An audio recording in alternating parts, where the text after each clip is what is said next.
तो फिल्म की शुरुआत एक खाली घर से होती है जिसमें पहले से ही एक एंटिटी रहती है जिसकी नजर से हम इस घर को देख पा रहे हैं। घर देखने के बाद एंटिटी ऊपर जाकर एक कबर्ड में चली जाती है और जब एक फैमिली ये घर विजिट करने आते हैं तो वो उतरकर नीचे आ जाती है। असल में रेबिका नाम की एक लेडी अपनी फैमिली के साथ इस घर को देखने के लिए आई थी और उसे ये घर पसंद भी आ गया था। उसके बजट से बाहर होने के बावजूद वो इस घर को खरीदने का फैसला कर लेती है क्योंकि ये घर उसके बेटे टाइलर के स्कूल के बहुत करीब है। वो एक प्रोफेशनल स्विमर है। रेबिका चाहती है कि वो नेशनल लेवल पे प्ले करे और ऐसे में उसकी ट्रेनिंग में कोई भी रुकावट नहीं बननी चाहिए। हालांकि रेबिका का हस्बैंड रेबिका के इस फैसले से खुश नहीं क्योंकि उनको लगता है कि उनकी बेटी क्लोई इस बड़े चेंज के लिए अभी तैयार नहीं। रिसेंटली ही उसकी एक दोस्त की डेथ हुई थी जिसके सदमे से वो अभी तक अपने आप को बाहर निकाल नहीं पाई थी, लेकिन रेबिका को अपनी बेटी क्लोई का बिल्कुल ख्याल नहीं था। इस घर को देखते हुए रेबिका और रेबिका के हस्बैंड ये बातें कर रहे थे और एंटिटी उनकी बातें सुन लेती है।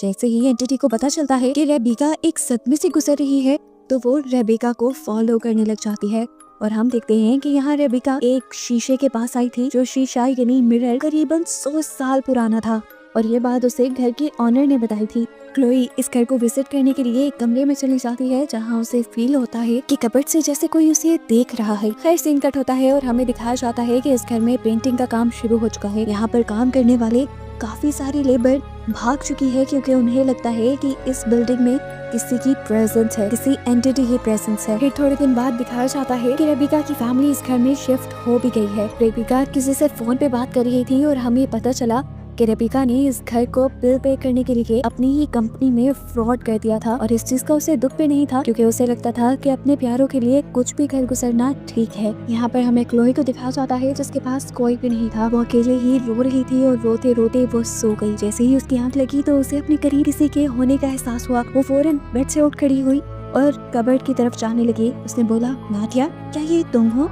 उसे लग रहा था कि ये उसकी फ्रेंड की सोल है जो उसके साथ रहने आ गई है, लेकिन वो एंटिटी कुछ नहीं बोलती। अगले दिन दिखाया जाता है कि नादिया ने पढ़ते हुए अपनी बुक्स को पूरे बेड पे फैलाया हुआ था और फिर वो उठकर नहाने चली गई। पीछे से सोल उसके रूम में आई और उसने क्लोई और उसकी फ्रेंड नादिया की पिक्चर देखी, जिसके बाद उसने कमरे में फैले हुए सारे सामान को समेटकर जगह पे रख दिया। क्लोई जब बाहर आई तो डर से उसकी चीख निकल गई। ये सब कैसे हो गया था? फिर उसे समझ आया कि ये पक्का नादिया ही है जो उसकी मदद कर रही है। अब उसने इस सोल से डरना बंद कर दिया था। उसकी चीख सुनते ही उसके डैड भी आ गए थे कमरे में। वो उसे पूछते हैं क्या हुआ, तो क्लोई झूठ बोल देती है कि मैंने एक चूहा देख लिया था। असल में वो अपने डैड को नहीं बताना चाहती थी कि यहाँ पे उसकी फ्रेंड की सोल है। अब क्लोई के डैड नीचे जाकर रेबिका से क्लोई की कंडीशन डिस्कस करते हैं। वो कहते हैं कि क्लोई ठीक नहीं, क्लोई की फ्रेंड ड्रग की ओवरडोज की वजह से मारी गई है और ऐसे ही अब एक और लड़की का भी शहर में मर्डर हो गया है।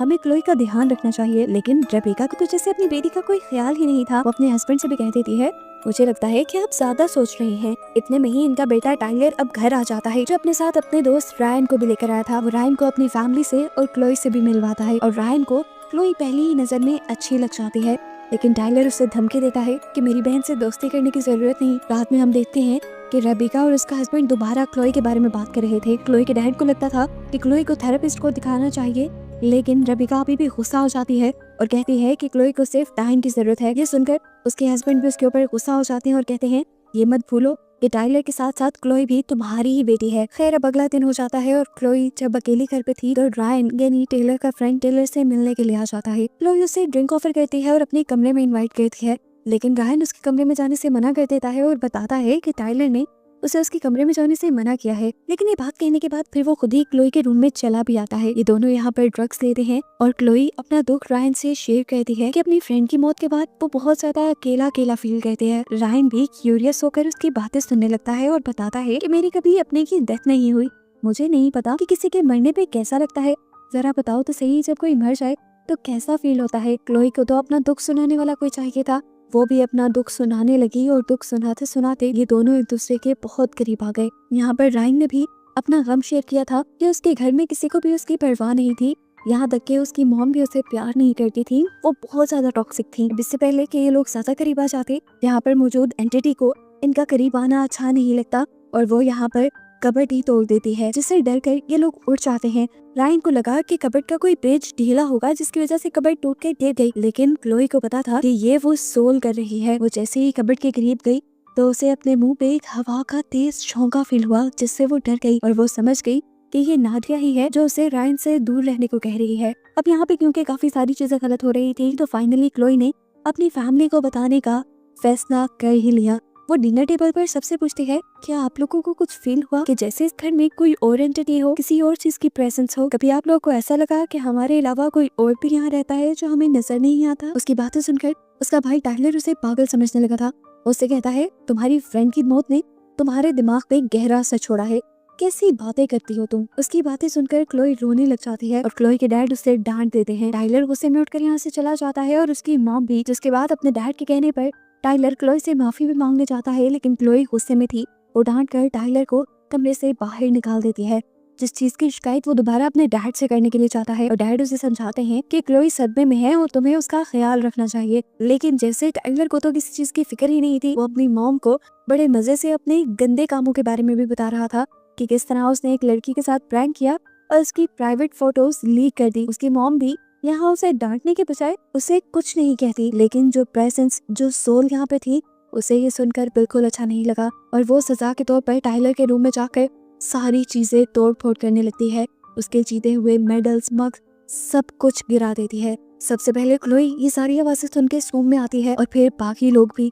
ये सारा नजारा देखकर सभी लोग बहुत ज्यादा शॉक रह गए थे। सब लोग डर गए थे। वो डर कर घर से बाहर निकल आते हैं और क्लोई भी बाहर निकल आती है। क्लोई सबको बताती है कि ये कोई नहीं, मेरी फ्रेंड नादिया ही है जो मेरे साथ रहने के लिए यहाँ आ गई है। आप लोग उससे नहीं डरे। लेकिन टाइलर और उसकी मॉम अब घर के अंदर जाने के लिए तैयार नहीं थे। खैर, उन्होंने इस बात पे तो बिलीव कर लिया था कि क्लोई सच बोल रही थी। इस घर में सच में एक एंटिटी थी। अब क्लोई की दूसरी बात मानकर ये लोग अंदर जाना नहीं चाह रहे थे, लेकिन यहाँ पर क्लोई का साथ उसके डैड देते हैं और क्लोई के साथ सबको मनाकर घर के अंदर ले आते हैं। घर आने के बाद रेबिका का हस्बैंड उस लेडी को कॉल करता है जिसके थ्रू उन्होंने ये घर खरीदा था। वो उससे पूछता है कि अगर यहाँ पर कोई एंटिटी थी तो आपने हमें ये घर क्यों दिया? जिसपे वो औरत बताती है कि पहले यहाँ पर कोई एंटिटी नहीं थी और अगर आप लोग को ऐसा लग रहा है कि यहाँ कोई एंटिटी है तो मैं अपनी सिस्टर इन लॉ को भेज देती हूँ।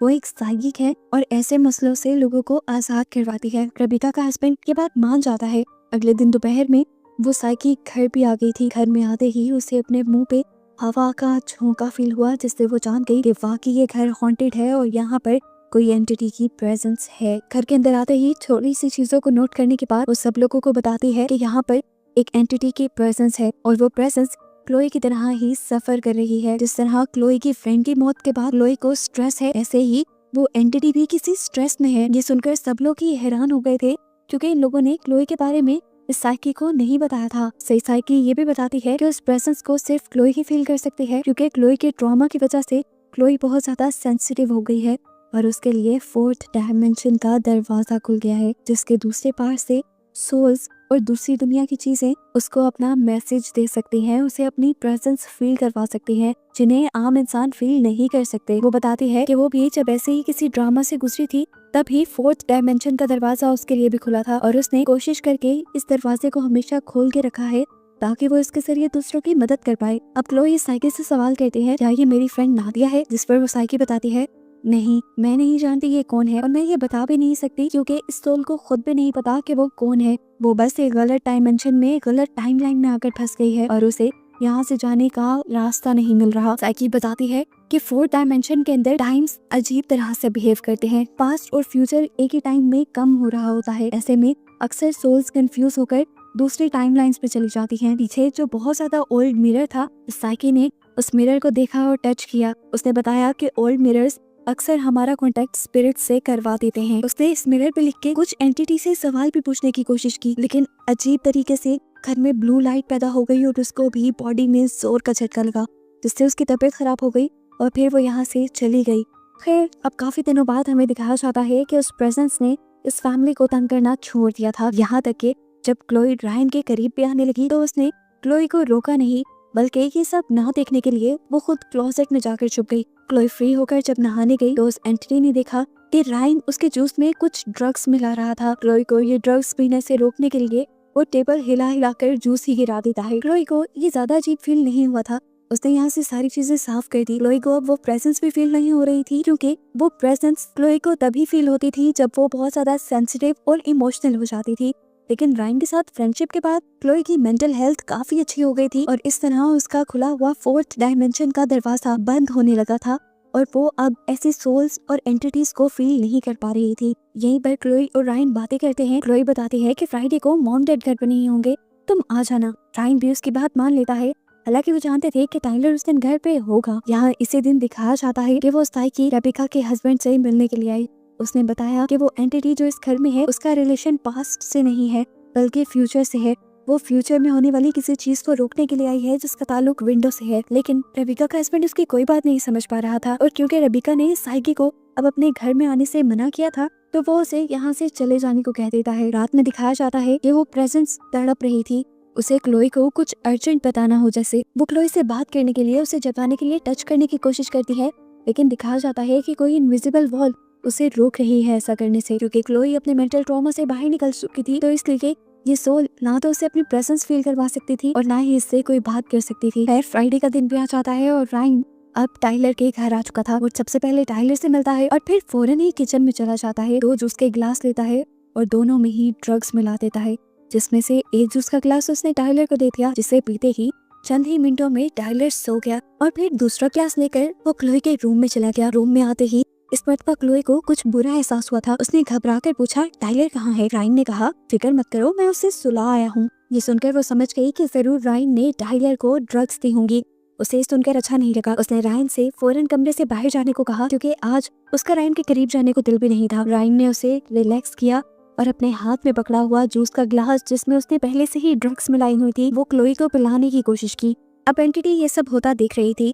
वो नहीं चाहती थी कि क्लोई वो जूस पिए, लेकिन क्योंकि वो इंसानों को टच नहीं कर सकती तो इस मर्तबा वो गिलास भी नहीं गिरा पाई और क्लोई ने वो जूस पी लिया। ये जूस पीते ही वो बेहोश हो जाती है और तब जाकर हमें रायन की असली शक्ल नजर आती है। वो एक घिनौना इंसान था जिसे लड़कियों को मारने में मजा आता था। उसने इस मर्तबा भी एक क्लीन ट्रैप लिया और उसे क्लोई के मुंह के ऊपर रख दिया और आहिस्ता आहिस्ता उसका दम घोटता रहा। बार बार जब वो मरने वाली होती तब वो ये क्लीन ट्रैप हटा देता था, क्योंकि उसे लड़की को तड़पता देखते हुए मजा आता था। यहाँ रिवील होता है कि क्लोई की दोस्त का और एक और लड़की का भी मर्डर रायन ने ही किया था। वो एक साइको आदमी था। वो बार बार क्लीन ट्रैप से क्लोई का दम इसलिए घोट रहा था ताकि किसी को ये ना पता चले कि क्लोई का मर्डर किसी इंसान ने किया है। सबको यही लगे कि क्लोई ड्रग्स की ओवरडोज की वजह से मारी गई है। सिंपल अल्फाज में कहें तो ये लड़का एक सीरियल किलर था, जिससे वो घोस्ट, वो एंटिटी क्लोई को बचाने की भी कोशिश करती है, लेकिन वो अपने बैरियर की वजह से कुछ नहीं कर पा रही। अब वो एंटिटी क्लोई को बचाने के लिए टाइलर को उठाने का फैसला करती है, लेकिन वो टाइलर को भी टच नहीं कर पा रही थी। वो यहाँ पर चीजें भी गिरा कर टाइलर को उठाने की कोशिश करता है, लेकिन टाइलर तो ड्रग्स के असर से बेहोश था।